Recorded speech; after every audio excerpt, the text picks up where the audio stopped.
देवकी नंदन जी भरतपुर से। परम पूज्य गुरुदेव भगवान को साष्टांग दंडवत प्रणाम। श्री हरिवंश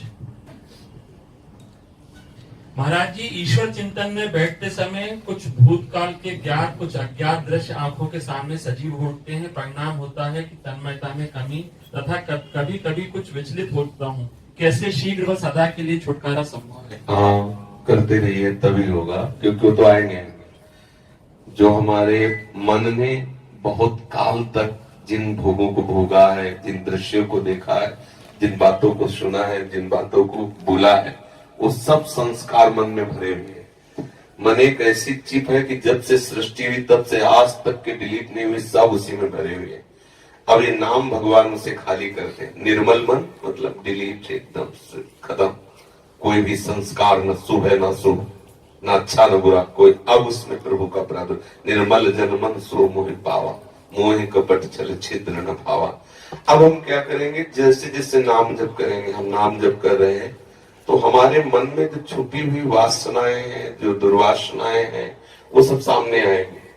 हम केवल दृष्टा हैं और बस नाम जप करते रहे। वो ज्यादा टिकेंगे नहीं, वो स्थायी नहीं। आई क्रॉस में आए, वो रुकेगी तभी जब या उससे द्वेष कर लोगे या उस पर सुख भोगने लगोगे। कोई गंदी बात आ रही है, आप उसका सुख लेने लगे, वो रुक जाएगी। हाँ, आप जैसे कोई मैसेज आया मोबाइल में, आप पढ़ने लगे तो फिर डिलीट करने की हिम्मत नहीं पड़ेगी। पढ़िए नहीं, वो आएगा मैसेज तभी तो डिलीट होगा। सामने आया डिलीट, दूसरा मैसेज, वो नाम जप जो है वो डिलीट करता जा रहा है। अगर आप सुख भोगने लगे तो वो फिर संस्कार बन जाएंगे नवीन। आप द्वेष कर लिए तो नवीन संस्कार बन जाए। न द्वेष न राग, अपने आप क्रॉस, उस पर बिल्कुल कोई महत्व बुद्धि न कीजिए।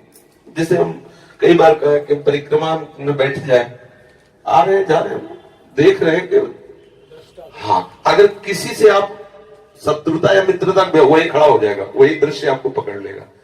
हम बाजार में जा रहे हैं, जो हमारा लक्ष्य है हमें केवल वहीं रुकना है। कितनी बाजार देती है, हमारे चिंतन में थोड़ी आती है। सीधे हम वहां गए, अपनी सामान ली, सीधे चले आए। ऐसे ही हम नाम जप कर रहे हैं, जो हमारे अनुकूल बात आ रही है कि ऐसे से ऐसा भजन निवृत्ति, वो तो हम सुनते हैं।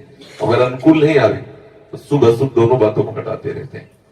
सुकृत और दुष्कृत दोनों संस्कार मिटने चाहिए। शुभ अशुभ दुर्विध्वंस तब जयति जयति जगत। भगवत साक्षात्कार उसी को होता है जिसके न शुभ बचते हैं ना अशुभ बचते हैं। अशुभ है लोहे की जंजीर और शुभ है स्वर्ण की जंजीर। बंधा तो दोनों से ही, और जब दोनों से हट गए तो मुक्त हो गए, जीवन मुक्त हो गया। समझ रहे?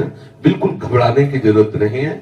हिम्मत करके जो भी आ रहे हैं बस देखते जाए, हटता जाएगा। वो नाम चल रहा है ना अपने आप में। जैसे जैसे भजन बढ़ेगा वैसे वैसे गहराई से जो छुपी हुई वासनाएं सब निकलती जाएंगी।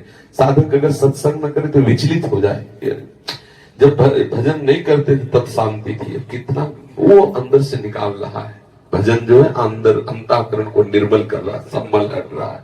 इसलिए धैर्य पूर्वक भजन करते हैं। कुछ तो ऐसे होते हैं जो कभी याद में भी नहीं, स्मृति में भी नहीं। हाँ, बहुत जन्मों के है ना। कुछ तो आपको ऐसे लगेंगे जो कभी किया नहीं, सोचा नहीं, पर वो किया है और सोचा है। वो आपके उसमें चिप में भरा हुआ है।